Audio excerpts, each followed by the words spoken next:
আপনাদের শীত লাগতেছে সবার? আমি শীতে কাঁপতেছি, কয় জিনা। শীত লাগে না আপনাদের? তো মাফলার গায়ে দিয়ে আসছেন কেন? চাদর পরছেন কেন? এই শীতের কথাও কোরআনে আছে না নাই? গরমের কথা কোন সূরায়?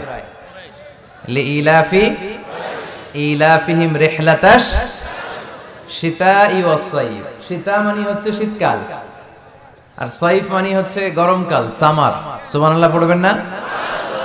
আবার শীতকালে কি খেলে স্বাস্থ্য ভালো থাকে ওইটাও কোরআনে আছে না নাই? বিষ্ণু ইসলাম মধু খেতে বলেছে। মধু কি খেতে বলেছে? আপনাদের পাকন দিয়াতে মধু আছে?